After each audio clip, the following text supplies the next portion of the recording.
बिस्मिल्लाहिर्रहमानिर्रहीम। अच्छा, आज जो हम एमसीक्यू पेपर सॉल्व करने जा रहे हैं, ये हमारा 7707 अक्टूबर नवंबर 2021 का पेपर है। नया वाला वेरिएंट ही है। सारे जितने भी पास पेपर्स मैं आपको अभी करवा रहा हूँ, ये सारे बिल्कुल लेटेस्ट वाले हैं। और ये आप समझ लोगे, ये जो भी हम एमसीक्यू पेपर करने जा रहे हैं, ये अब तक जो है वो सबसे लास्ट है। और फिर अब अगले एमसीक्यूज के पेपर जब अगले साल के आपके पेपर्स के साथ आएंगे, तो फिर हम वो सॉल्व करेंगे।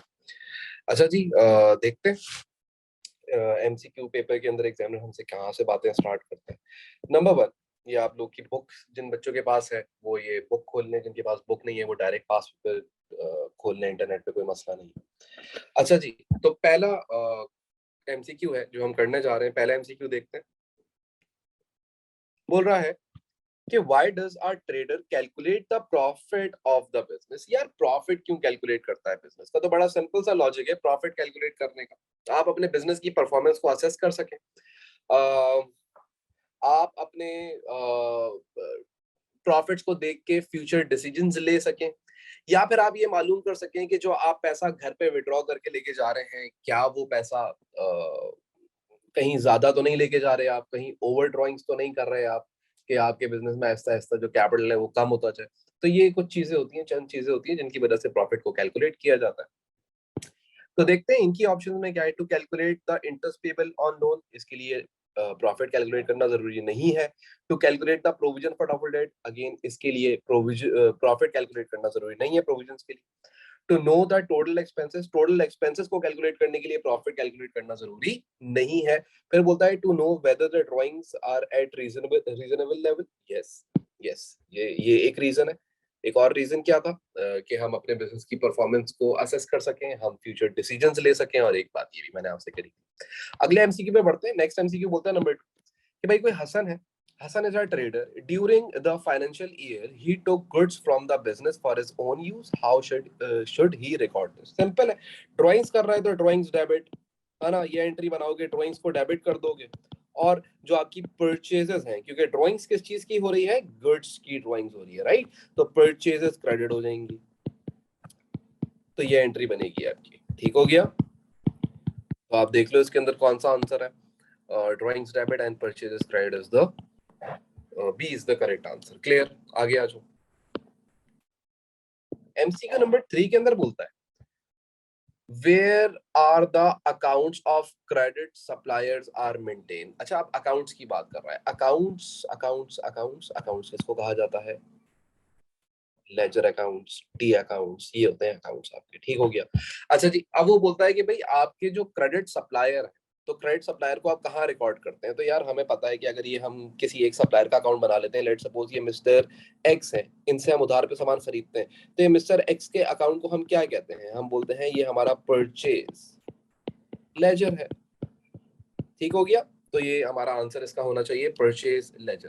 परचेज जर्नल भी यहाँ पे लिखा हुआ है वैसे ऑप्शन में। तो परचेज जर्नल जो होता है ना, वहां पे आप क्रेडिट परचेजेस रिकॉर्ड करते हैं परचेज जर्नल के अंदर। लेकिन उसने ये थोड़ी पूछा है कि क्रेडिट परचेज का रिकॉर्ड करते हो। ठीक है? परचेज जर्नल के अंदर, बल्कि उसने तो आपसे ये पूछा है कि आप अपने सप्लायर का जो अकाउंट है वो कहाँ मेंटेन करते हैं। तो हमारा एक्स अगर सप्लायर है तो उस एक्स का अकाउंट मेंटेन होगा परचेज लेजर के अंदर। यानी कि जो हमारा एमसीक्यू नंबर 3 है उसका आंसर, करेक्ट आंसर बी है, रादर देन ए में आप कंफ्यूज हो। क्लियर? आगे बढ़ते हैं। अगला एमसीक्यू, एमसीक्यू नंबर 4। 4 के अंदर बोलता है examiner which document does a trader issue to remind a credit customer that payment is due। तो यार हमें ये बात पता है, हम लोगों ने सोर्स डॉक्यूमेंट्स पढ़े हैं, और जो सोर्स डॉक्यूमेंट है उसके अंदर एक सोर्स डॉक्यूमेंट ऐसा भी होता था जिसका नाम होता था statement of account. Statement of account जो होता था वो क्या करता था? वो हाईलाइट करता था रिमेनिंग बैलेंस जो कि आपके कस्टमर का ड्यू है, तो वो आप उसको भिजवाया करते थे। ये डॉक्यूमेंट, उसमें लिखा हुआ होता था आपका रिमेनिंग बैलेंस कितना है। क्लियर? तो the answer will B D. आगे आ जाते हैं। आगे देखो, आगे क्या बोलता है। एमसीक्यू नंबर 5 है। एमसीक्यू 5 में बोलता है what is cheque counterfoil used for. अच्छा, ये चेक काउंटरफॉइल होता क्या है? सबसे पहले आपको ये पता होना चाहिए। जो चेक होता है, आपने चेक बुक देखी होगी, अगर आपके पास नहीं हो अभी आप छोटे हैं, तो ये चेकबुक आपने अपने घर में किसी के पास देखी होगी, पेरेंट्स के पास देखी होगी, तो उसके अंदर जब आप चेक फाड़ के देते हो तो जो आधा हिस्सा चेकबुक में लगा रह जाता है, उस हिस्से को चेक काउंटरफॉइल कहते हैं। वो बेसिकली हेल्प करता है आपको आपकी कैश बुक मेंटेन करने में, क्योंकि उसको देखते हुए आप अपनी कैश बुक के अंदर रिकॉर्डिंग करते हैं। क्लियर? तो इसका आंसर जो है वो बड़ा सिंपल है, to record a cheque payment in the cash book. और याद रखिएगा पेमेंट्स, क्योंकि चेक आप देते हो, तो चेक फाड़ के जब आप किसी को दे रहे हो तो आप क्या कर रहे होगे, पेमेंट ही कर रहे होगे, तो पेमेंट्स वहां से लिखी जाती है। क्लियर? आसान सा एमसीक्यू था, आगे बढ़ते हैं, नेक्स्ट पेज पे आ जाए। Number 6, Farooq sells goods on credit, यानी कि फारूक एक सेलर है। अ चेक फ्रॉम खालिद, इसको एक खालिद से चेक मिला था, वो इसका क्रेडिट कस्टमर था, was dishonoured by the bank. How should Farooq record this? अच्छा, चेक डिसऑनर्ड हो गया है।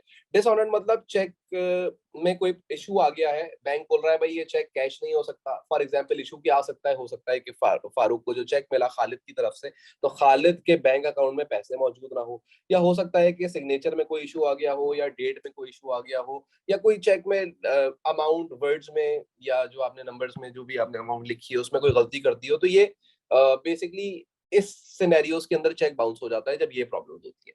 तो अब जब ऐसा कोई सिनेरियो आएगा तो भाई खालिद वो फारूक को क्या करना चाहिए, जब खालिद का चेक बाउंस हो जाएगा तो भाई फारूक को सिंपल काम करना चाहिए, एंट्री ये बना लेनी चाहिए कि भाई खालिद डेबिट,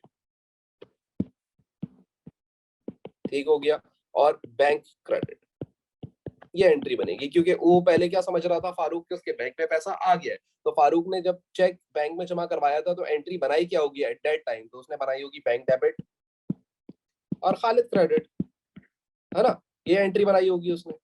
और आज उसे पता लगा चेक बाउंस हो गया, तो वो उस एंट्री को क्या कर रहा है, रिवर्स कर लेगा। क्लियर हो गई बात? तो अब रिवर्स एंट्री आप देख लो, इसके अंदर कौन सी बनी हुई है, सी बनी हुई है, so C is the correct answer. आगे बढ़ते हैं। टोमेलो, एक सवाल है, टोमेलो sales on credit, the terms of trade are listed. अच्छा भाई, वो सामान वामान बेचता है, उसकी कुछ टर्म्स है। लिस्ट प्राइस है 200 पर यूनिट, ठीक है, 200 पर यूनिट लिस्ट प्राइस हो गई, यानी कि हर एक यूनिट कितने का है, $200 का है। आगे वो बोलता है क्रेडिट पीरियड 60 डेज, 60 दिनों का क्रेडिट पीरियड है, यानी कि 60 दिनों में पैसा लेना चाहता है वो कस्टमर से। उसके बाद बोलता है ट्रेड डिस्काउंट 15% इफ 10 यूनिट्स और मोर आर परचेज। बोलता है अगर 10 से ज्यादा यूनिट खरीदोगे तो 10 से ज्यादा यूनिट पे 15% का डिस्काउंट भी मिलेगा। और बोलता है कि cash discount at 3% if debt is paid within 1 month. और बोलता है कि 60 दिन तो मैं तुम्हें दे रहा हूँ पेमेंट करने के अपने कस्टमर्स को, लेकिन अगर तुम मुझे एक महीने यानी कि 30 डेज के अंदर पेमेंट करते हो, सही है, तो मैं तुम्हें 3% का कैश डिस्काउंट भी दूंगा। ठीक हो गया? अच्छा जी, आगे बोलता है दो credit customer purchase 20 units and paid with in 15 days, यानी कि उसने एक तो 10 से ज्यादा यूनिट खरीदे तो 15% का ट्रेड डिस्काउंट हो रहा है और 15 दिन के अंदर अंदर पेमेंट कर रहा है। अब देखते हैं एग्जामिनर बात क्या पूछ रहा है हमसे। एग्जामिनर ये पूछ रहा है what was the total of the invoice. अच्छा, इनवॉइस क्या होती है, जिस टाइम गुड्स बिक रही है। ये वो टाइम नहीं है जिस टाइम कस्टमर आपको पैसे देने आ रहा है, बल्कि ये वो टाइम है जिस टाइम पे कस्टमर आपसे गुड्स खरीद रहा है। तो कस्टमर ने आपसे कितनी गुड्स खरीदी है, आपसे कस्टमर ने 20 यूनिट्स खरीदे, हर एक यूनिट जो है वो कितने का था, 200 का था। तो आप जब इसको कैलकुलेट करेंगे तो मेरे ख्याल से ये 400 हो जाएगा, और फिर इसको एक ट्रेड डिस्काउंट मिल जाएगा, तो आप लगा लें 85% की इनवॉइस बनेगी रिमेनिंग, तो वो बन जाएगी मेरे ख्याल से 3400 की इनवॉइस बन जाएगी। क्लियर? सो 3400 की वो इनवॉइस बनाएगा, यानी कि एंट्री वो कुछ इस तरीके से बनाएगा, जो टोमेलो है क्योंकि वो सामान बेच रहा है तो वो एंट्री बनाएगा ट्रेड रिसीवेबल डेबिट 3400 से, एंड इसकी जो सेल्स है वो क्रेडिट हो जाएंगी 3400 से। तो इनवॉइस कितने की बन रही है, 3400 की इनवॉइस बनेगी। ठीक हो गया? तो सर क्या ये कैश डिस्काउंट को इग्नोर करेंगे? हाँ बेटा, कैश डिस्काउंट को सिर्फ तब रिकॉर्ड करोगे जब वो कस्टमर तुम्हें पेमेंट देने आएगा। आज वो पेमेंट देने नहीं आ रहा, बल्कि आज वो खाली सामान तुमसे खरीद रहा है। 15 दिनों बाद पेमेंट देने जब आएगा तब तुम उसको 3% का मजीद कैश डिस्काउंट भी दे दोगे। अच्छा जी, आगे आ जाए अगले एमसीक्यू पे। Number 8, Jane purchase goods and paid by credit transfer. ठीक हो गया? क्रेडिट ट्रांसफर आपको पता है क्या होता है, बैंक के थ्रू पेमेंट होती है। तो भाई जेन ने कुछ सामान खरीदा था और जो उसका सप्लायर था उसके बैंक अकाउंट में उसने पैसे जमा करवा दिया हाथ के हाथ। तो बोलता है how should this be recorded in the Jane's accounting record. तो जेन ने क्या करी है, परचेजेस करी है, तो परचेजेस डेबिट। और अब ये परचेजेस उधार पे तो नहीं करी है इसने, है ना, तो परचेजेस डेबिट कर देंगे। कैसे करी है सर, बैंक से पैसा ट्रांसफर करके, तो बैंक क्रेडिट हो जाएगा। सिंपल है, एंट्री बना ले purchase debit and bank credit, so the correct answer will be B. Clear हो गया। आगे बढ़ते हैं अगले एमसीक्यू पे, एमसीक्यू नंबर 9। एमसीक्यू 9 के अंदर बोलता है what is shown in a trial balance. Trial balance के अंदर क्या होता है? ट्रायल बैलेंस एक लिस्ट ऑफ लेजर बैलेंसेस होती है, ठीक है जी, जो कि एक पर्टिकुलर डेट के ऊपर आप बनाते हैं। तो अब देख लेते हैं, इसमें देख लो लेजर बैलेंसेस, मुझे सी नजर आ रहा है, ledger balances on a particular date, yes this is trial balance, ये ट्रायल बैलेंस। आगे आ जाए, आगे बोलता है question number 10। At the end of the year, साल खत्म हो चुका, पीटी लिमिटेड एक कंपनी है, transfer 20% of the profit to the general reserve. Company ने क्या किया है? 20%, 20% क्या किया है? प्रॉफिट है जो कि ट्रांसफर कर दिया है जनरल रिजर्व के अंदर, ठीक। बोलता है the draft financial statement were prepared for the year ended 30 सितंबर 2021। ठीक है, 2021 के अंदर इन्होंने इसको बनाया था, लेकिन ड्राफ्ट फाइनेंशियल स्टेटमेंट है। ड्राफ्ट फाइनेंशियल स्टेटमेंट का मतलब क्या होता है? कि वो स्टेटमेंट है जिसमें कुछ एरर्स मौजूद है। It was then discovered that the inventory at 30 सितंबर 2021, यानी कि क्लोजिंग की बात कर रहा है, बोल रहा है क्लोजिंग इन्वेंट्री जो आपकी थी वो आपने ओवरकास्ट की हुई थी, यानी कि बढ़ाई हुई थी 1500 से। तो इसका मतलब आपके प्रॉफिट्स भी 1500 से बढ़े हुए होंगे। फिर आगे वो बोलता है which effect did the correction of this error have on retained earnings and general reserve at 30 सितंबर 2021। अच्छा जी, अब वो आपसे पूछ रहा है क्लोजिंग में, बिल्कुल आखिर में जो रिटेन अर्निंग का जो टोटल है और जो आपका जनरल रिजर्व का टोटल है उसके ऊपर क्या इफेक्ट पड़ेगा जब आप इसको करेक्ट करेंगे।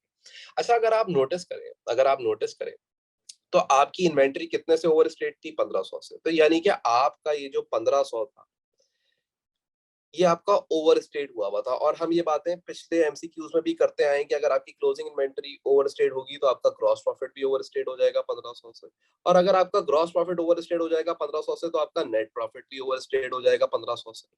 हाँ जी, ऐसा ही है। अच्छा, अब बोलता है जब हम इसको सही करेंगे तो क्या इफेक्ट पड़ेगा। अच्छा, सबसे पहले अगर हम देखें तो हमने जब हमारा प्रॉफिट होता है, यानी हमारा जो नेट प्रॉफिट होता है, इस नेट प्रॉफिट को हम करते क्या है? सबसे पहले आप ये समझें, इस नेट प्रॉफिट को हम ट्रांसफर कर देते हैं रिटेन अर्निंग्स में। पहले ये प्रॉफिट कहाँ चला जाता है? To the retained earnings. फिर रिटेन्ड अर्निंग से कुछ हिस्सा निकलता है प्रॉफिट का, और वो कहाँ चला जाता है? जनरल रिजर्व के अंदर। कुछ डिविडेंड्स बांट दिए जाते हैं और कुछ रिटेन कर लिया जाता है, यानी बचा लिया जाता है। ऐसा ही होता था, कंपनी अकाउंट्स की बात कर रहा हूँ। अच्छा, अब वो आपसे ये बोल रहा है कि जब आप इसकी करेक्शन कर लेंगे, हाँ, जब आप इसको सही कर लेंगे तो उस टाइम के ऊपर आपके रिटेन अर्निंग्स पे क्या इफेक्ट पड़ेगा। तो यार, अगर आप नोटिस करें तो आपका आपका 1500 रुपए की क्लोजिंग इन्वेंट्री थी जो कि आपने ओवर स्टेट कर दी थी। अब आप इसकी कैलकुलेशन कैसे करेंगे? चले, मैं थोड़ी सी जगह यहाँ पे कम है, मैं कहाँ करके दिखाऊं। चल, यहाँ पे कर लेते हैं। तो सबसे पहले आप ऐसे देखें, क्या आपका जो 1500 रुपए का प्रॉफिट ओवरकास्ट हुआ था, इसका आप 80% निकाल लें तो आपको पता लग जाएगा आपका रिटेन अर्निंग्स के अंदर कितना रिकॉर्ड किया जाएगा। तो सबसे पहले अगर हम देखें तो 1500 का 80% में कैलकुलेट कर लेता हूँ, ऐसे जहन में नहीं आ रहा। 1500 का 80%, ठीक है, तो 1200 आ रहा है, यानी कि आपकी जो रिटेन अर्निंग्स है वो 1200 रुपए से डिक्रीज हो जाएंगी। और इसी तरीके से जो रिमेनिंग है, आपने क्या किया था? इसका 20% मेरे ख्याल से ट्रांसफर किया था, ठीक है। तो 1500 का 20% भी निकाल लेते हैं तो ये बन रहा है 300। और 300 से आपका क्या हो जाएगा? आपका डिक्रीज हो जाएगा जनरल रिजर्व, और रिटेन अर्निंग्स 1200 से डिक्रीज हो जाएगी। सिंपल सा एमसीक्यू है, इसी तरीके से सॉल्व करेंगे। आगे आ जाएं जरा। आगे बोलता है number 11, the bank column in traders cash book and a bank statement both showed a positive balance. ठीक है, दोनों की ट्रेडर की कैश बुक के अंदर भी, जो कि ट्रेडर खुद बनाता है, और बैंक स्टेटमेंट में जो कि बैंक बनाता है, दोनों का जो बैलेंस है वो पॉजिटिव। ठीक है, यानी कि दोनों के अकाउंट पॉजिटिव बैलेंस शो कर रहे हैं, यानी बैंक में पैसा मौजूद है। आगे बोलता है a comparison revealed the following differences. कुछ डिफरेंसेस पता लगे। एक पता लगा कि भाई अनक्रेडिटेड चेक्स थे, एक जो कि नहीं रिकॉर्ड हुए हुए हैं, और एक बैंक चार्जेस से जो कि नहीं रिकॉर्ड हुए हुए हैं। अच्छा, अगर आप नोटिस करें तो अनक्रेडिट चेक क्या होते हैं? जो आप बोलते हो कि मेरे बैंक अकाउंट में पैसा जमा हो गया, लेकिन बैंक बोलता है कि नहीं, अभी तक मेरे पास ये पैसा नहीं आया है, यानी बैंक में तो जमा नहीं हुआ हुआ होता, लेकिन कैश बुक के अंदर ये रिकॉर्ड हुआ हुआ होता है। और इसी तरीके से जो बैंक चार्जेस होते हैं वो बैंक के अंदर तो रिकॉर्ड हुए हुए होते हैं, आपके पास रिकॉर्ड यानी कि कैश बुक के अंदर वो रिकॉर्ड नहीं हुए हुए। क्लियर? तो पहले तो आपको ये क्लियर होना चाहिए बैंक रिकंसिलिएशन का टॉपिक। अच्छा जी, बोलता है what was the difference between the balance shown in the bank column and the cash book that show on the bank statement। वो बोल रहा है ये बताओ कि कितना डिफरेंस होगा कैश बुक के अंदर, कैश बुक के बैलेंस में, ठीक है, कितना डिफरेंस होगा कैश बुक के बैलेंस में और बैंक स्टेटमेंट के बैलेंस के अंदर, ये आप मुझे बता दें। अच्छा, अगर आप नोटिस करें तो क्या बैंक स्टेटमेंट के अंदर ये 200 रुपए एडेड हुए हुए होंगे? तो आपका जवाब होगा नहीं सर, एडेड नहीं हुए हुए होंगे। क्या कैश बुक में एडेड हुए हुए होंगे? हाँ सर, 200 रुपए से कैश बुक आपकी क्या हुई हुई होगी? बड़ी हुई होगी। उसके बाद ये इतनी बात समझ आ गई कि 200 रुपए से कैश बुक जो है वो हमारी क्या हुई हुई होगी? बड़ी हुई होगी, यानी कि इंक्रीज हुई हुई होगी। ठीक है, और उसके बाद फिर जो 10 रुपए हैं वो आपके बैंक के अंदर तो रिकॉर्डेड होंगे, लेकिन वो 10 रुपए के बैंक चार्जेस आपकी कैश बुक में रिकॉर्डेड नहीं होंगे। बात समझ आती है? यानी कि ये बैंक चार्जेस आपका एक एक्सपेंस होता है और आपने ये रिकॉर्ड नहीं किया हुआ, तो इसका मतलब आपकी कैश बुक $10 से अगेन और बड़ी हुई होगी। बात समझ आई? क्योंकि ये एक्सपेंस है तो तुम्हारी कैश बुक से तो ये माइनस होना चाहिए था, तुमने नहीं रिकॉर्ड किया हुआ अभी अपने पास, तो देयरफॉर तुम्हारी कैश बुक $10 से बड़ी हुई होगी। तो इन टोटल $210 से कैश बुक का बैलेंस ज्यादा आ रहा होगा। ठीक है, 210 रुपए से कैश बुक का बैलेंस ज्यादा आ रहा होगा अगेंस्ट द बैंक स्टेटमेंट, यानी बैंक स्टेटमेंट में 210 कम होगा और आपके पास 210 ज्यादा होगा, क्योंकि बैंक ने 201 तो रिकॉर्ड ही नहीं किया था और 10 रुपए और माइनस करा हुआ है आपके चार्जेस का। तो देयरफॉर बैंक में 210 कम और आपकी कैश बुक में 210 ज्यादा। तो पहले तो 210 पे चले जाएं। 210 वाला सी और डी है, तो पहले सी पढ़ते हैं। Cash book balance was 210 higher than the bank statement. Yes, this is the correct statement, ये बिल्कुल सही बात कर रहा है यहाँ पे। दूसरी बात भी पढ़ लेते हैं 210 वाली। तो बोलता है the cash book balance was 210 lower, नहीं ये बात गलत हो गई, तो सी इज द करेक्ट आंसर। आगे आ जाए। अगला एमसीक्यू नंबर 12। एमसीक्यू नंबर 12 क्या होता है? What is a reason for preparing a sale ledger control account? यार सेल लेजर कंट्रोल अकाउंट जो आपका होता है उसको बनाने का आपका रीजन क्या होता है? देखो यार, सेल लेजर कंट्रोल अकाउंट क्या होता है, सबसे पहले तो आपको ये पता होना चाहिए, ये आपका टोटल रिसीवेबल अकाउंट होता है।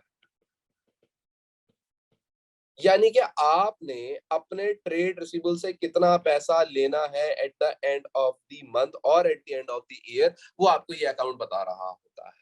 क्लियर हो गया? तो अब सबसे पहले लिखा भाई टू कैलकुलेट सेल्स रेवेन्यू, नहीं यार नहीं, सेल्स कैलकुलेट करने के लिए ये अकाउंट नहीं बनाया जाता। To ensure trade receivables pay on time, नहीं ये इसके लिए नहीं बनाया जाता। To help prepare income statement, नहीं इसके लिए भी नहीं, क्योंकि जो ट्रेड रिसीवेबल्स हैं वो तो बैलेंस शीट में जाते हैं। और उसके बाद आगे बोलता है to summarise the account of the trade receivables. Yes, trade receivables के अकाउंट को समराइज करने के लिए, देखने के लिए कि भाई किस तरीके से क्या रिकॉर्ड है क्या रिकॉर्डेड नहीं है, उसके लिए ये सेल लेजर कंट्रोल अकाउंट बनाया है। आगे आ जाए जरा, तो एमसीक्यू नंबर 13 है। बोलता है two companies each purchase a motor vehicle 10,000 रुपए की at the beginning of year 1। The company G used straight line method of depreciation 15% per annum, while the company H used the reducing balance method 20% per annum. What was the difference on the depreciation charge between two companies? दो companies की depreciation charge का difference बता दीजिए year 2 का। तो भाई आप year 2 का डेप्रिसिएशन चार्ज कैसे निकालेंगे? सबसे पहले आपको ये पता होना चाहिए कि दो कंपनीज हैं, एक कंपनी है जिसका नाम जी है और एक कंपनी है जिसका नाम एच है। अच्छा, दोनों कंपनीज के अंदर थोड़ा सा पॉलिसीज का डिफरेंस है। जो कंपनी जी है वो SLM लगाती है 15% का, ठीक हो गया, और जो कंपनी एच है वो RBM इस्तेमाल करती है अपने एसेट्स को डेप्रिशिएट करने के लिए 20% का। क्लियर? सबसे पहले हम क्या करते हैं, हम ईयर 1 की डेप्रिसिएशन निकाल लेते हैं। ईयर 1 पहले साल की, क्योंकि उसने तो दूसरे साल का डिफरेंस मांगा है, लेकिन हम पहले साल का निकालते हैं पहले। तो भाई एसेट था कितने का? 10,000 का। तो 10,000 का हम लगा लेते हैं 15%, तो ये हमारे पास आ जाएगा 1500। और इसी तरीके से ये वाली जो हमारे पास कंपनी एच थी, इसका भी हम डेप्रिसिएशन कैलकुलेट कर लें 20% का, तो ये आ जाएगा आपके पास 2,000। ठीक है, पहले साल का तो डिफरेंस आ रहा है 500 का, अगले साल आ जाता है। अब अगले साल डेप्रिसिएशन जो हम एसएलएम के थ्रू लगाएंगे वो तो सेम ही रहेगी, वो तो चेंज नहीं होगी। ईयर 2 की वो तो आ जाएगी 1500 की। ठीक हो गया, जैसे पहले साल की आई थी, क्योंकि एसएलएम में हर साल डेप्रिसिएशन सेम रहती है। लेकिन जो कंपनी एच है उसके अंदर आप अगर देखें तो आपका एसेट 10,000 का था। 10,000 का एसेट, मैंने 1 लाख लिखना नहीं है, 10,000 का एसेट था जिसको आप पहले माइनस कर देंगे पिछले साल की डेप्रिसिएशन से जो कि थी 2,000 रुपए की। तो अब बचा कितना आपके पास? 18,000 रुपए का। और 18,000 रुपए पे आप लगा दें 20%, तो आपके पास आंसर कितना आ जाएगा? तो आपके पास आंसर आ जाएगा, मैं एक सब कैलकुलेट कर लूँ, 18,000 का 20%, सॉरी 18,000 नहीं 8,000 होगा ना, मैंने थोड़ा सा ये 10,000 माइनस 2,000 8,000 होगा, ठीक है 8,000 का निकाल लेते हैं, 8,000 का 20%, ठीक है, डिवाइड बाय 1600 आ रहा है मेरे पास, यानी कि इसका मतलब इसकी डेप्रिसिएशन 1600 आ रही है। तो अगर हम डिफरेंस देखें तो दूसरे साल का डिफरेंस जो कंपनी जी है उसका 100 है, 100 रुपए का डिफरेंस आ रहा है सी और एच का, यानी कि एक जी की जो डेप्रिसिएशन है वो 1500 की है और इनकी जो है वो 1600 की है। तो डिफरेंस कितने का बन रहा है? $100 की डेप्रिसिएशन का डिफरेंस बन रहा है। तो 100 वाली वैल्यूज पहले देख लेते हैं, एक ए है और एक बी है। तो भाई इसके अंदर क्या बोलता है? 100 क्या बोल रहा है? 100 इज ग्रेटर फॉर जी, नहीं जी की तो 1500 है। 100 is greater for H, yes H की 1500 ज्यादा, वो 100 ज्यादा है, ठीक है, क्योंकि उसकी एज की 1600 की डेप्रिसिएशन है। क्लियर, सीधा सा एमसीक्यू है, कोई खास टेंशन नहीं है, वर्किंग सारी मौजूद है।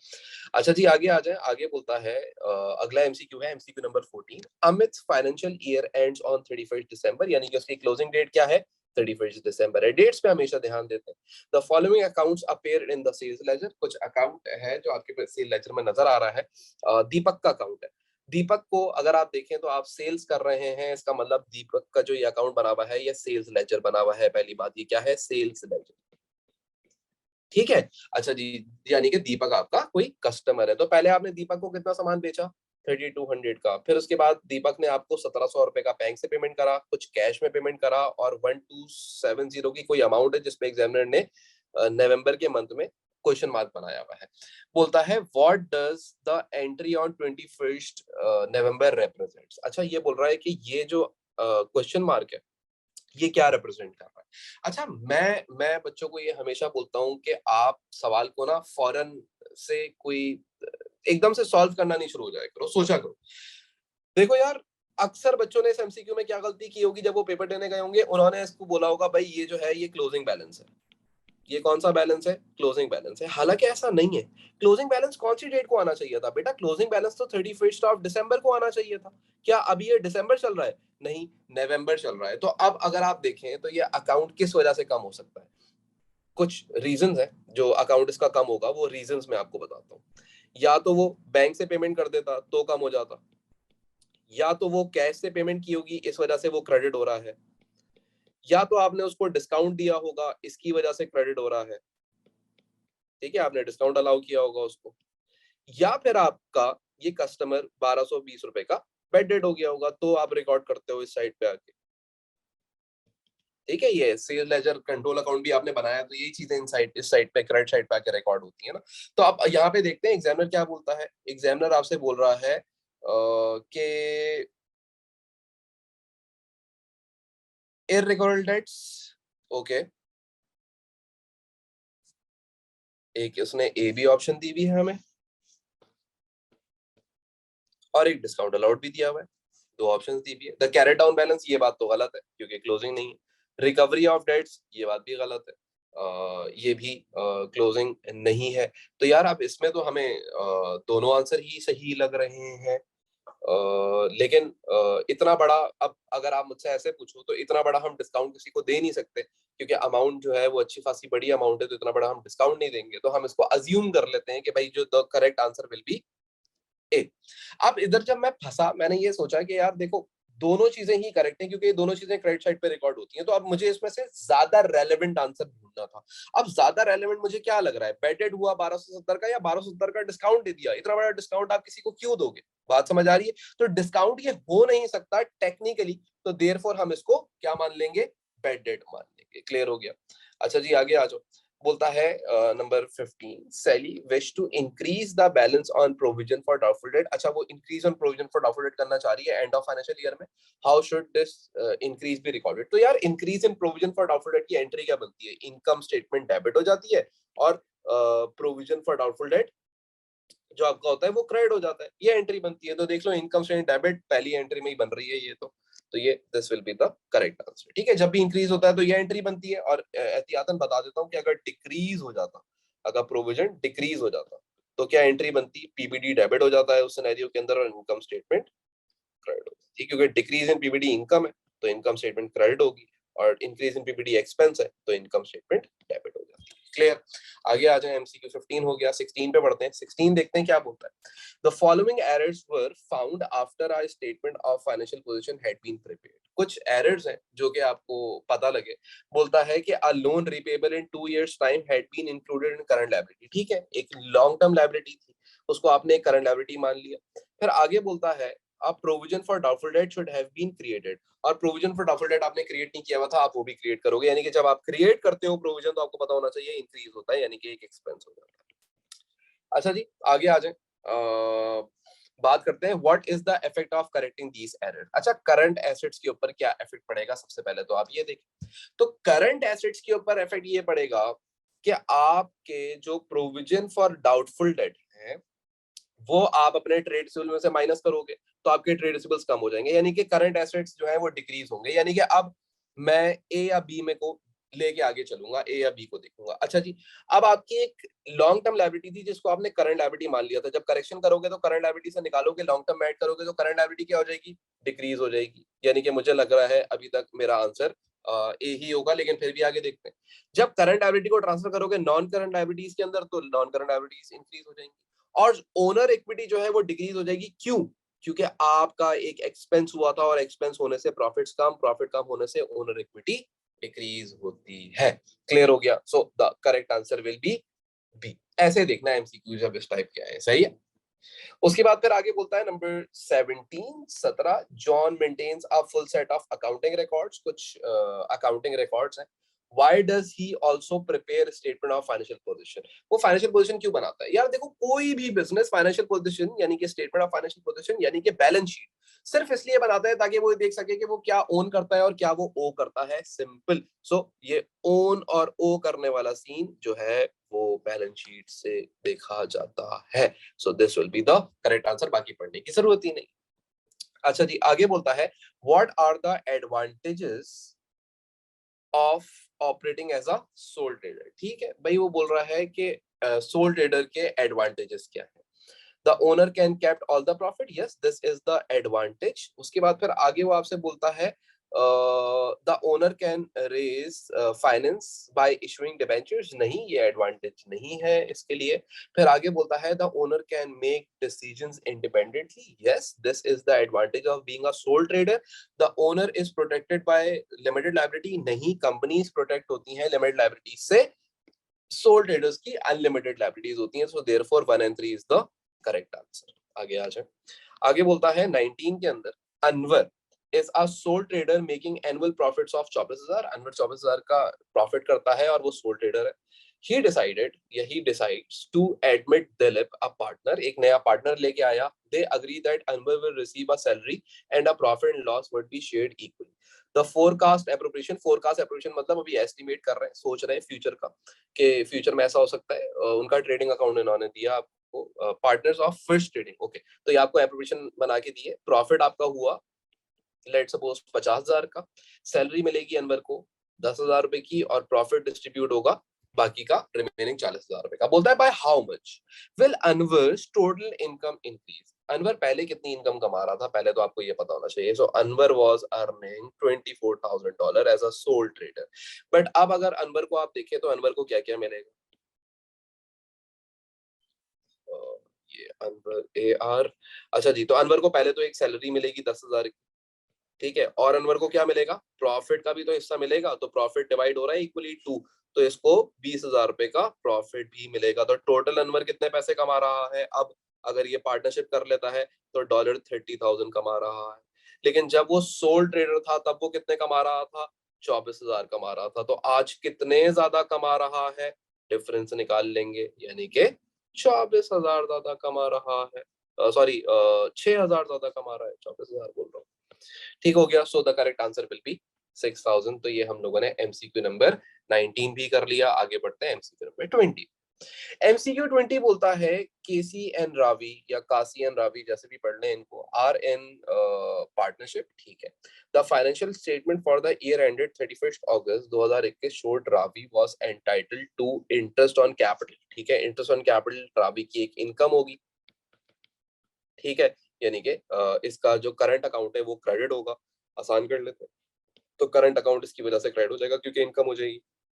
इसी तरीके से इंटरेस्ट ऑन लोन, तो इसको लोन पे भी इंटरेस्ट मिलेगा, तो ये लोन का जो इंटरेस्ट है ये भी इसके करंट अकाउंट में क्रेडिट होगा क्योंकि ये इसको पैसा मिलेगा। And was charged interest on drawings, यानी कि ये इसके पास से पैसा काट लिया जाएगा, तो interest on drawing current account के अंदर डेबिट साइड पे रिकॉर्ड की जाएगी। बोलता है which entries would be made in Ravi's current account. Current account में इंटरेस्ट ऑन कैपिटल को आप क्या करेंगे, इंटरेस्ट ऑन कैपिटल के बारे में मैंने बताया, क्रेडिट करेंगे। एक ये ऑप्शन है, एक डी भी है, दोनों देख लेते हैं। अच्छा जी, फिर उसके बाद इंटरेस्ट ऑन लोन को क्रेडिट करेंगे और फिर ड्राइंग्स को डेबिट करेंगे। So the correct answer is C, D नहीं है। ऐसे ही देखना, इनके अंदर मिक्सअप नहीं करना। तुम्हारा कॉन्सेप्ट क्लियर होगा तो तुम ऐसे देखोगे एमसीक्यू को इस टाइप के जिसमें बहुत सारी चीजें दी भी होती है, ठीक हो गया। तो सीक्वेंस से चलता रहोगे, आंसर शुरू में मिल जाता है लेकिन फिर भी कंफर्म किया करो एंड तक जाते हुए, ठीक हो गया। अच्छा जी, आगे आ जाए। बीसीडी लिमिटेड एक कंपनी है। अच्छा जी, कंपनी बोलती है provide the following information. Ordinary shares दिए हुए हैं आपको, रिटेन अर्निंग्स दी हुई है और डिबेंचर दिया हुआ है। बोलता है how much was the equity and capital employed. अच्छा जी, इक्विटी क्या होती है, ओनर्स का अपना पैसा, कैपिटल एम्प्लॉयड मतलब ओनर का अपना पैसा प्लस द लायबिलिटीज। तो बोलता है इक्विटी कितनी है। यार इक्विटी करने के लिए बड़ा आसान सा काम है, 3 लाख और 2 लाख को ऐड कर लो यानी 5 लाख की इक्विटी। अब या तो आंसर सी होगा या तो डी होगा। उसके अंदर तुम अगर कैपिटल एम्प्लॉयड भी निकालना चाहते हो तो कैपिटल एम्प्लॉयड के अंदर तुम डिबेंचर ऐड कर दोगे 1,70,000 रुपए, यानी कि D will be the correct answer. तो ये तो एमसीक्यू बच्चों वाला था। आगे आ जाए। आगे बोलता है अगले एमसीक्यू के अंदर, MCQ number 22, the issued share capital of CD limited consist of ordinary shares. ठीक है जी, इनके कुछ इंफॉर्मेशन दे रहा है। Retain earnings were 86,000 on 1st September and 88,500 on 31st of August. The company made the profit during the year 26,000 and made a transfer to general reserve 5,000. What was the total ordinary share dividends paid? कितना dividend pay किया यार? देखो ये आपसे पता है क्या मांग रहा है, कुछ नहीं मांग रहा, आपसे बोल रहा है रिटेन अर्निंग का कॉलम बना दो, रिटेन अर्निंग्स, और उस कॉलम को बना के जो हम सॉसी के अंदर बनाते थे, यानी कि स्टेटमेंट ऑफ चेंज इक्विटी के अंदर जो हम बनाते थे, रिटेन अर्निंग का भी तो एक कॉलम बनता था ना, तो उसके अंदर आप ये मालूम कर लो कि डिविडेंड्स कितने इसने किए। तो सबसे पहले हम क्या लिखते थे, रिटेन अर्निंग का ओपनिंग बैलेंस। तो ओपनिंग बैलेंस हमें यहाँ पे गिवन था, वो कितने का था, रिटेन अर्निंग 1 सितंबर की है 86,000 की, ठीक हो गया। फिर उसके बाद आप इसके अंदर नेट प्रॉफिट को ऐड कर दिया करते थे, तो नेट प्रॉफिट इसने आपको दिया हुआ है सवाल के अंदर, the company made the profit of 26,000, ठीक है जी, तो 26,000 रुपए का नेट प्रॉफिट आ गया। फिर आप क्या किया करते थे इसके अंदर से, अगर आपने कोई ट्रांसफर करा जनरल रिजर्व में तो वो लेस कर दिया करते थे, तो ट्रांसफर टू जनरल रिजर्व, कितना ट्रांसफर किया जनरल रिजर्व में, 5,000 ट्रांसफर किया। सो यहाँ पे आ जाएगा 5,000, अब ये माइनस हो जाएगा रिटेन अर्निंग में से और जनरल रिजर्व में ऐड हो जाएगा। और फिर आप कोई डिविडेंड्स अगर दिया करते थे तो वो यहाँ पे रिकॉर्ड करते थे। अच्छा, अब ये डिविडेंड्स ही आपने मालूम करने, और आखिर में आपके पास क्या आ जाती थी, क्लोजिंग रिटेन अर्निंग बैलेंस आ जाती थी, ठीक है, इन सबको एडलेस करने के बाद। तो रिटेन अर्निंग का क्लोजिंग बैलेंस तो आपको पहले से ऑलरेडी दिया हुआ है 88,500 का। तो अब हम क्या करते हैं, हम इस x को जो है वो कैलकुलेट कर लेते हैं, और x को कैलकुलेट करके हम देखते हैं कि हमारा क्या आंसर आ रहा है। तो x कैलकुलेट करने का आपको जैसे जो भी आसान तरीका लगता हो कैलकुलेटर के ऊपर आप उससे कर सकते हैं। तो जो हमारे पास इसका आंसर बन रहा है, एक सेकेंड, ओके, तो ये आंसर आ रहा है 18,500। So the answer is a. आगे आ जाए, एमसीक्यू नंबर 23 के अंदर बोलता है a sports club was formed on 1st August 2020 during the year ended 31st July 2021. The club purchased equipment costing 5,000 paying by check. ठीक है, एक क्लब था, वो खुला था और उसने क्या किया, एक इक्विपमेंट खरीदा और चेक के थ्रू खरीदा, यानी कि एंट्री क्या बनी होगी, इक्विपमेंट डेबिट और बैंक क्रेडिट, ये एंट्री बनी होगी। अमाउंट नहीं लिखी भी तो कोई मसला नहीं है, डेबिट और क्रेडिट। बोलता है in which clubs financial statements did this appear. कहाँ पे ये अपीयर होगा, कहाँ कहाँ पे ये अपीयर हो सकता है। तो भाई अगर हम देखें तो जो इसने बैंक से खरीदा तो रिसीवेंट पेमेंट अकाउंट बैंक अकाउंट को कहते हैं, तो इसमें तो शो होगा। तो अब या तो ए हो सकता है या बी हो सकता है, लेकिन इनकम एंड एक्सपेंडिचर अकाउंट में शो नहीं होगा, यानी कि अभी तक ये बी से ही चल रहा है हमारा। और जब आपने एसेट खरीदा तो बैलेंस शीट में भी शो करोगे, so the correct answer is B. ठीक है, तो ये आपका इसमें करेक्ट आंसर हो गया बी, क्योंकि बैंक से खरीदा तो बैंक में शो होगा, इनकम स्टेटमेंट में तो इसकी डेप्रिसिएशन होगी, एसेट तो शो नहीं होगा ना, और बैलेंस शीट के अंदर उसकी एसेट की कॉस्ट शो हो रही होगी। क्लियर, तो ये तो बड़ा सिंपल सा एमसीक्यू था। आगे आ जाए, बोलता है number 4, which is not the part of prime cost of manufacturing. देखें जी, पहले आपको ये पता होना चाहिए कि पार्ट होता ही क्या है। तो डायरेक्ट मटेरियल, डायरेक्ट लेबर और direct expenses are the part of prime cost. तो इसके अलावा जो भी कोई चीज होगी वो पार्ट नहीं होगी प्राइम कॉस्ट की। तो अब बोलता है रॉ मटेरियल, नहीं, direct material is the part. Royalties are the direct expenses, these are the part. Wages of supervisor, सही है। और बोलता है वेजेस ऑफ प्रोडक्शन वर्कर, जो वेजेस ऑफ प्रोडक्शन वर्कर होता है इसको हम डायरेक्ट लेबर कहते हैं। ठीक है, तो ये डायरेक्ट मटेरियल है, ये डायरेक्ट एक्सपेंस है, और ये डायरेक्ट लेबर है। ये जो है ना सुपरवाइजर की तनख्वाह, इसको हम इनडायरेक्ट लेबर कहते हैं। ये indirect labour are the part of overheads, parts of overheads, prime cost का पार्ट नहीं होता। So the correct answer will be C. Clear, आगे आ जाए। आगे बोलता है नंबर 25, द वैल्यू ऑफ थाटोज वर्क इन प्रोग्रेस, अब पता नहीं है क्या है, increase during the year, this was recorded in his financial statement. ठीक है जी, बोलता है increase in work in progress था। अच्छा, अब increase in work in progress क्या होता है? Increase in work in progress आपकी जो कॉस्ट ऑफ प्रोडक्शन होती है ना उसको डिक्रीज करता है। ठीक है, जैसे कि आपको याद है कि आप पहले लिखते थे, मैं आपको ऐसे ही दिखा देता हूँ, जब आप पहले लिखते थे प्राइम कॉस्ट, ऐसे थोड़ा सा एक्सप्लेन कर देते हैं, प्राइम कॉस्ट लिखते थे, उसके अंदर आप ऐड कर दिया करते थे फैक्ट्री ओवरहेड्स। ठीक है, फिर आपके पास एक आंसर आ जाता था, ये आपको मैन्युफैक्चरिंग अकाउंट बना के दिखा रहा हूं मैं शॉर्ट करके। ठीक है, और उसके बाद फिर आप क्या करते थे, यहाँ पे लिखते थे ओपनिंग वर्क इन प्रोग्रेस। ठीक है, लेट सपोज वो था 1000 का, और फिर आप purchase and work in progress या purchase of work in progress लिखा करते थे। ओ लेवल्स में नहीं पूछता, लेकिन फिर आपके पास क्लोजिंग वर्क इन प्रोग्रेस होता था। तो closing work in progress let suppose है 2000 रुपए का या 3000 रुपए का, चले, तो हम क्या करते थे, इसको क्लोजिंग को माइनस कर लिया करते थे। तो हमारे पास जो आंसर आ रहा है वो नेगेटिव आंसर आ रहा है, यानी कि increase in work in progress होता है तो वो कॉस्ट में से क्या हो जाता है, सब्ट्रैक्ट हो जाता है, लेस हो जाता है। तो देयरफॉर जो आपकी कॉस्ट ऑफ प्रोडक्शन है, सीओपी ऐसे पेपर में मत लिखिएगा, कॉस्ट ऑफ प्रोडक्शन है, वो भी क्या कर देगा, increase in work in progress आपकी कॉस्ट ऑफ प्रोडक्शन को भी गिरा देगा। क्लियर है ना? और वंस कॉस्ट ऑफ प्रोडक्शन गिर गई तो जाहिर सी बात है, जब इसको आप ट्रांसफर करेंगे इनकम स्टेट में तो कॉस्ट ऑफ सेल्स भी डिक्रीज हो जाएगी। तो आंसर तो ये हो गया, ऐसे ही पता लग गया ये। डन, आगे आ जाए, अगला एमसीक्यू देखते हैं। बोलता है what are advantages of keeping a full set of accounting records. भाई, full set of accounting records को रखने के एडवांटेजेस क्या क्या होते हैं उसके बारे में बात करते हैं। Financial statement will be free from errors, ऐसी बात कभी भी नहीं करेंगे हम, तो ये बात तो गलत हो गई। ऐसी फ्री फ्रॉम एरर्स की बात कर ही नहीं सकते। इट इज इम्पॉसिबल, फ्रॉड वाली एंट्रीज बनाना इम्पॉसिबल हो जाएगा, नहीं भाई ऐसा बिल्कुल नहीं है, फ्रॉड वाली एंट्रीज बन सकती है, फ्रॉडुलेंट एंट्रीज आप बिल्कुल बना सकते हैं। ठीक है, उसके बाद आगे बोलता है more informed decision making possible. Yes, decision making अच्छी हो जाएगी यार, क्योंकि ज्यादा इंफॉर्मेशन मौजूद होगी। The calculation of profit is more accurate. Yes, अगर आप डबल एंट्री बुक कीपिंग कर रहे होंगे, फुल सेट ऑफ अकाउंट्स बना रहे होंगे, तो जो आप प्रॉफिट निकालोगे वो ज्यादा एक्यूरेट आएगा। ठीक हो गया, so the answer will B 3 and 4, it means के डी में ही नजर आ रहा है।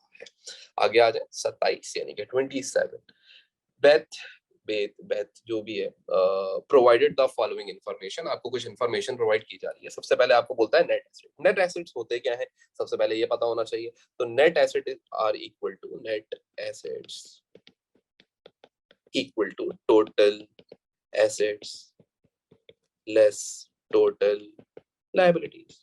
मतलब क्या, आपका कैपिटल है, तो आपको एक तरीके से ओपनिंग कैपिटल गिवन है और एक तरीके से क्लोजिंग कैपिटल गिवन है। अच्छा, मैं बच्चों को अक्सर ये बोलता हूँ कि अगर आप सवाल कोई भी देखो और उसमें ओपनिंग कैपिटल ज्यादा और क्लोजिंग कैपिटल कम हो, तो आप ये सोच लिया करो दिमाग के अंदर कि दो बातें हुई होंगी अगर कम आ रहा है, या तो लॉस किया होगा बिजनेस ने प्रॉफिट के बजाय, या तो बिजनेस ने ओवर ड्रॉइंग्स कर ली होंगी, तभी ये कम आ सकता है, इसके अलावा ये कम नहीं आ सकता। अच्छा जी, बोलता है her drawings during the year amounting 3000, what was the best, या जो भी है ये, इनका प्रॉफिट बताएं कितना था। तो यार प्रॉफिट निकालने के लिए आपने क्या करना है, कैपिटल अकाउंट बना देना है और कुछ भी नहीं करना। कैपिटल अकाउंट बनाओगे और यहाँ पे आप लिखोगे लेट सपोज बीडी बैलेंस, तो बैलेंस ओपनिंग बैलेंस कितना है 28,000 का, क्लोजिंग बैलेंस कितना है, सीडी बैलेंस है 24,000 रुपए का। अच्छा, अब अगर ड्रॉइंग्स करी होंगी तो वो डेबिट साइड पे रिकॉर्ड करेंगे आप, ठीक हो गया 3,000 का।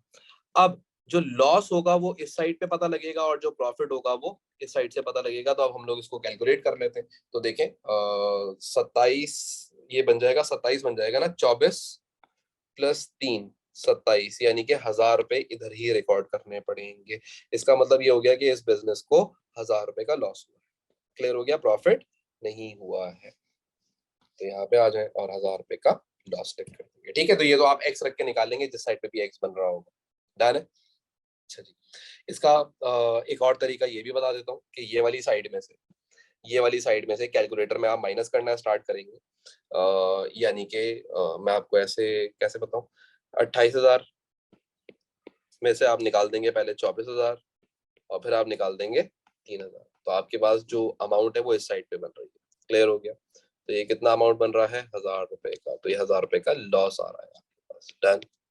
अच्छा जी, आगे आ जाओ। फिर आगे क्या बात करता है, क्वेश्चन नंबर 28 यानी कि क्वेश्चन 28 बोलता है Roshan sales for his first year of trading were 55,000, पहले साल की सेल है 55,000 की। हिज ग्रॉस प्रॉफिट मार्जिन, यानी कि मार्जिन दिया हुआ है आपको 20% का, margin is always applied on sales, ये बात आपको याद होनी चाहिए, सेल्स पे अप्लाई किया जाता है। The closing inventory was 3,200, what were the purchase. ठीक है, आपने परचेज निकालनी है। अच्छा, हम क्या करते हैं, एक छोटा सा ट्रेडिंग अकाउंट बना लेते हैं और फिर उसको सॉल्व करते हैं। सबसे पहले हम देखते हैं सेल्स कितने की है। तो सेल्स हमें गिवन है 55,000 की, रिकॉर्ड कर लें। फिर हम नीचे लिखेंगे कॉस्ट ऑफ सेल्स की एक हेडिंग और उसमें आएगी ओपनिंग इन्वेंट्री। सवाल अभी स्टार्ट हुआ है, यानी बिजनेस स्टार्ट हुआ है, तो क्लोजिंग इन्वेंट्री वाज निल। फिर आ जाएंगी परचेजेस जो कि आपने खुद निकालनी है, इट मींस ये एक्स है। फिर आ जाएगी क्लोजिंग इन्वेंट्री और जो कि कितने की है 3,200 की, आपको गिवन है सवाल के अंदर। ये आप माइनस करेंगे और आपके पास कॉस्ट ऑफ सेल आ जाएगा और फिर आपके पास इसी तरीके से ग्रॉस प्रॉफिट आ जाएगा। सो ग्रॉस प्रॉफिट पहले निकाल लेते हैं। तो हमें पता है कि यार 55,000 है, 55,000 के ऊपर अगर हम मार्जिन अप्लाई करेंगे, यानी कि सेल्स पे मैं मार्जिन अप्लाई करूंगा, तो मेरे पास क्या आ जाएगा, ग्रॉस प्रॉफिट आ जाएगा। तो मैं जरा कैलकुलेट कर लेता हूँ, 55,000 का निकाल लेता हूँ, 20% कितना आ रहा है।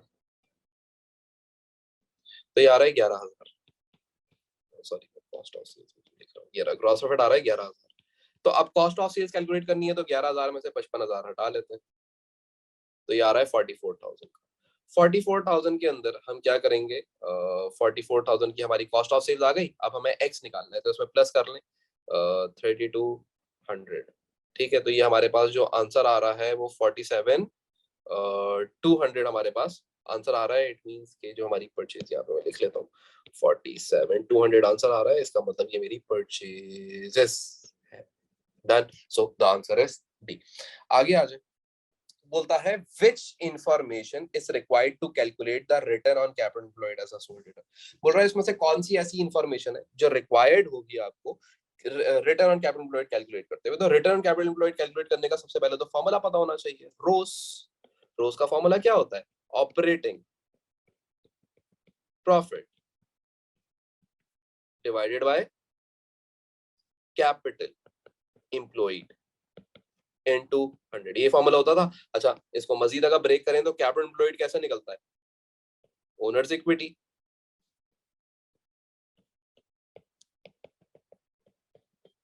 प्लस लॉन्ग टर्म लाइबिलिटीज या नॉन करंट लाइबिलिटीज।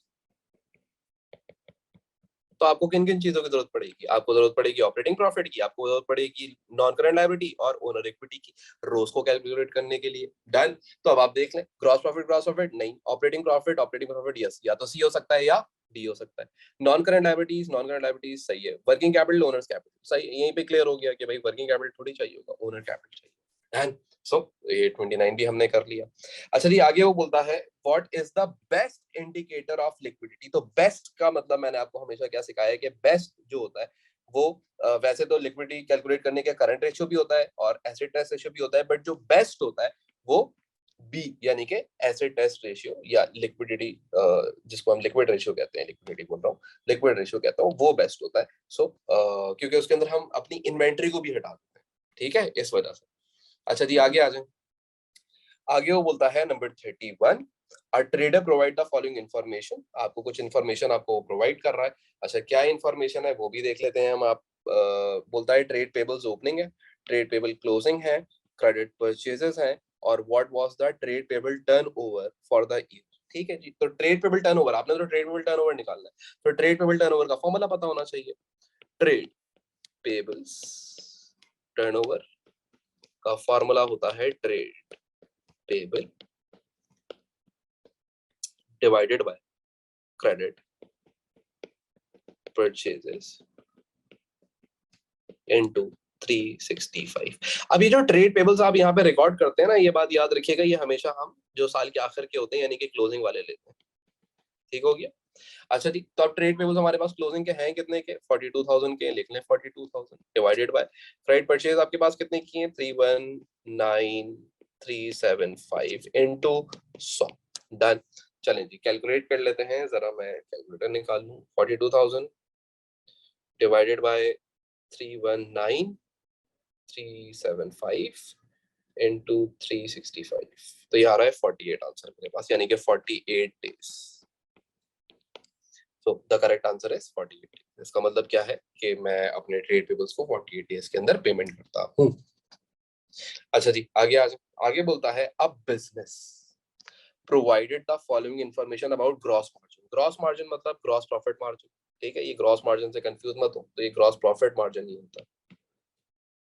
ऐसे पूरा लिख लेते हैं, ग्रॉस प्रॉफिट मार्जिन। डन। अच्छा जी अब अगर आप देखें तो यहाँ पे आपको बोल रहा है कि ईयर 1 के अंदर ग्रॉस प्रॉफिट मार्जिन 40% था, 2 के अंदर 38, 3 के अंदर 35। अच्छा ग्रॉस प्रॉफिट मार्जिन गिरा है। अगर तुम्हारा ग्रॉस प्रॉफिट मार्जिन गिर रहा है तो उसका क्या रीजन हो सकता है यार। ग्रॉस प्रॉफिट मार्जिन गिरने का रीजन जो होता है वो बड़ा सिंपल सा रीजन है।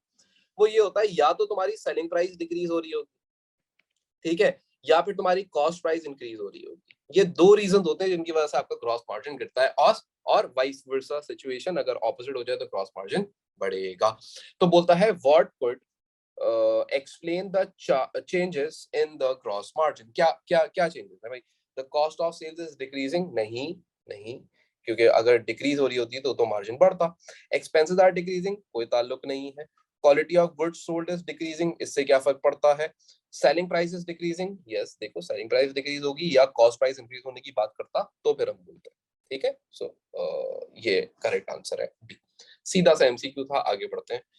बोलता है MCQ number 33, What is not a limitation of inter-firm comparison। अच्छा अब ये inter-firm comparison क्या होता है, ये बहुत सारे बच्चे होंगे जो ये वीडियो लेक्चर देख रहे होंगे तो उनको इस चीज के बारे में नहीं पता होगा। तो यार देखो दो टाइप के कंपैरिजन्स होते हैं, एक इंटर-फर्म और एक इंट्रा।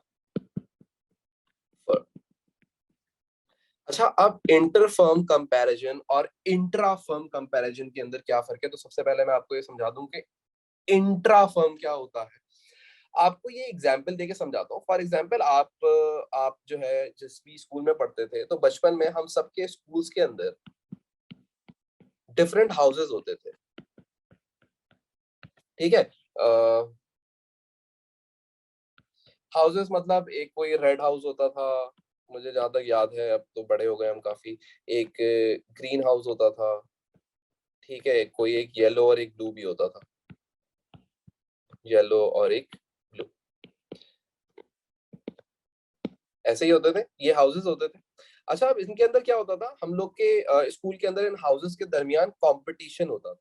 हाँ, तो वो जो कंपटीशन होता था ना, उस कंपटीशन को हम कहते हैं इंट्रा, यानी कि विद इन द ऑर्गेनाइजेशन। अगर कोई चीज ऑर्गेनाइजेशन के अंदर की जा रही है उसको हम इंट्रा कहते हैं। फॉर एग्जाम्पल इंट्रा कंपैरिजन की मैं आपको एक और एग्जांपल देता हूँ। अब जैसे आप बड़े हो चुके हैं तो आपके पास अकाउंटिंग है 2008 की, या चलें आज की बात कर लेते हैं 2023 की, और 2024 की आपके पास अकाउंटिंग रिकॉर्ड्स मौजूद है। अब 2023 और 2024 के जो आपके पास अकाउंटिंग रिकॉर्ड्स मौजूद है, सुनिएगा, जब आप इनको आपस में कंपेयर करेंगे तो इसके कंपैरिजन को हम क्या कहेंगे, intra firm comparison. Intra, clear. तो सबसे पहले आपको इंट्रा समझ आया कि विद इन द ऑर्गेनाइजेशन अगर कोई कंपैरिजन किया जा रहा है, जैसे आपके स्कूल के हाउसेस जो होते थे उसके अंदर जो कंपैरिजन, जो उनके अंदर जो कंपटीशन होता था, उसको वो इंट्रा स्कूल कंपटीशन कह लें आप उसको। इसी तरीके से जो कंपनीज होती हैं, अगर वो अपने ही पिछले सालों के अकाउंट्स को अपने इस साल के अकाउंट से कंपेयर कर रही हो, तो हम उसको इंट्रा फर्म कंपैरिजन कहते हैं। अब इंटर फर्म कंपैरिजन क्या होता है? इंटर फर्म कंपैरिजन कहा जाता है सेम इंडस्ट्री के बिजनेस को। सेम इंडस्ट्री का बिजनेस मतलब फॉर एग्जांपल अगर कोई बिजनेस है, फॉर एग्जांपल क्या ले लें यार, कोई भी ले लो। फॉर एग्जांपल आपका ऑयल कंपनी है, ठीक है, ऑयल कंपनीज का हम कंपैरिजन लें तो भाई एक कंपनी ए है और एक ऑयल कंपनी बी है। तो अब इनका अगर कंपैरिजन किया जाएगा, इनके अकाउंट्स को देखा जाएगा, इनके अकाउंट्स को कंपैरिजन किया जाएगा, तो यहाँ पे हम कहेंगे कि ये इंट्रा फर्म कंपैरिजन, तो वो सॉरी इंटर फर्म कंपैरिजन है। ठीक है, तो आपको पहले तो ये 100% क्लियर होना चाहिए what is intra firm comparison and what is inter firm comparison, right. तो अब बोलता है what is not a limitation of inter firm comparison. इनमें से कौन सी चीज है जो लिमिटेशन नहीं है? क्योंकि यार देखो, जब मैं किसी और बिजनेस को कंपेयर कर रहा हूँ अपने बिजनेस से, उसके अकाउंट देख रहा हूँ, तो जाहिर सी बात है वो तमाम बातें उसके अकाउंट्स में रिकॉर्डेड नहीं होंगी। सारी बातें या सारी इंफॉर्मेशन, बहुत सारी इंफॉर्मेशन उसने छुपाई भी होगी, सीक्रेट रखी भी होगी। हर एक चीज थोड़ी वो मुझे दिखा देगा कि यार एक और कॉम्पिटिटर देख के समझ जाएगा यार ये वाला बंदा किस तरीके से काम कर रहा है। तो तमाम चीजें तो नहीं दिखाएगा। हाँ, मुझे छोटी मोटी चीजें पता होंगी, भाई कितने का सामान बेच रहा है, उसकी सेलिंग प्राइस मुझे पता होगी, या इस टाइप की चीजें जो बेसिक चीजें होती है ना, कि भाई बिजली का खर्चा कितना आ गया, या इस टाइप की चीजें जो बड़ी बेसिक सी इंफॉर्मेशन होगी वही मुझे पता लग पाएगी। उसके अलावा तो चीजें नहीं पता लग सकती। तो बोलता है what is not a limitation, यानी कि लिमिटेशन, किन चीज के अंदर लिमिटेशन नहीं होगी, कौन सी चीज मुझे इजीली अवेलेबल होगी दूसरे बिजनेस के अकाउंट्स देखने में। तो बोलता है accounting records do not include skill of workforce. ठीक है जी, तो ये इन्फॉर्मेशन तो मेरे पास मौजूद ही नहीं होगी कंपैरिजन के अंदर, तो ये एक लिमिटेशन ही है। उसके बाद आगे बोलता है the businessmen have different accounting policies. Yes, different accounting policies होंगी, ये भी एक लिमिटेशन है जिसकी वजह से कंपैरिजन अच्छे तरीके से नहीं हो पाएगा। The businessmen have different sale prices. Yes, ये एक लिमिटेशन नहीं है क्योंकि ये मैं आराम से देख सकता हूँ वहां पे। और इसी तरीके से the available information may not related to the typical. Yes, ये भी हो सकता है कि ये जो इन्फॉर्मेशन हम देख रहे हैं वो इस सीजन या इस ईयर की ना भी हो, तो ये भी एक लिमिटेशन है। So these are the limitations and this is not the limitation. ठीक है, ये हमें आसानी से मिल जाएगी दूसरी कंपनीज की। अच्छा जी, तो ये हम लोगों ने एक और एमसीक्यू कर लिया, इंट्राफर्म और इंटरफर्म भी थोड़ा सा पढ़ लिया साथ साथ। उसके बाद आगे देखते हैं, तो आगे क्या बोलता है MCQ number 34। Why would a supplier be interested in the financial statement of credit customer? यार क्रेडिट कस्टमर की फाइनेंशियल स्टेटमेंट के अंदर क्यों सप्लायर इंटरेस्टेड होगा? यार सप्लायर को पता है क्या चाहिए, सप्लायर को चाहिए क्या ये मुझे टाइमली पैसा दे सकता है या नहीं दे सकता। सिंपल, सप्लायर को इसके अलावा और तो कुछ भी नहीं चाहिए ना। सप्लायर बोलता है भाई टाइमली पैसा दे सकते हो नहीं दे सकते हो, मुझे अपनी फाइनेंशियल स्टेटमेंट बताओ, मैं देखूं तुम्हारी इस वक्त फाइनेंशियल पोजीशन कैसी है, क्या दे सकते हो या नहीं दे सकते। तो बोलता है number 1, to know if the customer can pay what he owe. Yes yes yes, यही तो देखेगा, और देखेगा क्या, मैं आगे वैसे नहीं पढ़ता लेकिन ऐसे ही देख लेते हैं। To know the amount owed by the trade receivables, इससे कोई फर्क नहीं पड़ता कि ट्रेड रिसीवेबल से कितना पैसा लिया हुआ है, कितना पैसा भी ये कस्टमर ने मेरे लेना है अपने। उसके बाद बोलता है टू नो द प्रॉफिट, कोई फर्क नहीं पड़ता क्योंकि प्रॉफिट्स जो होते हैं वो एक्रूअल बेसिस के ऊपर होते हैं और profit does not guarantee the same amount in the bank balance. तो ये बात भी गलत हो जाएगी, तो मैंने राइट टिक क्यों मारा। अच्छा जी, आगे बोलता है to know the value of inventory. नहीं, इसका कोई फर्क नहीं पड़ता, अजीब सी बात है। सो the correct answer is a. आगे बोलता है अगले एमसीक्यू के अंदर, MCQ number 35, what does the objective of, मैंने आप लोगों को पढ़ाए थे ना अकाउंटिंग ऑब्जेक्टिव्स या क्वालिटेटिव कैरेक्टरिस्टिक्स ऑफ अकाउंटिंग, तो वो उसके अंदर ही बात कर रहा है उस टॉपिक से related. What does the objective of understanding sorry understandability assume users of financial statement। यार ये क्या बोलता था, अंडरस्टैंडेबिलिटी क्या बोलता था यार? इत्तेफाक से अगेन ये वाला पेज आज भी यहाँ पे खुला हुआ है, तो अगर हम अंडरस्टैंडेबिलिटी पे जाएं तो अंडरस्टैंडेबिलिटी क्या बोलता था कि यार ये कॉम्प्लेक्स इंफॉर्मेशन नहीं होनी चाहिए, ये एक आम बंदा जिसको एक नॉर्मल सी नॉलेज है, अगर आप देखें यहाँ पे मैंने लिखा हुआ भी है, understandability is the concept that the financial information should be presented so that a reader can easily comprehended, वो आराम से उसको आसानी उसके लिए पैदा की जाए, क्लैरिटी ऑफ इंफॉर्मेशन हो उसके अंदर, एबिलिटी ऑफ यूजर्स हो, जार्गन्स वगैरह या कॉम्प्लेक्स टर्म्स का यूज ना किया जाए और प्रॉपर हेडिंग्स के साथ काम किया जाए। तो अंडरस्टैंडेबिलिटी क्या कहती है? एक आम रीजनेबल नॉलेज अकाउंटिंग रखने वाला बंदा इसको समझ सके। डन। तो ये अंडरस्टैंडेबिलिटी का क्वालिटेटिव कैरेक्टरिस्टिक था।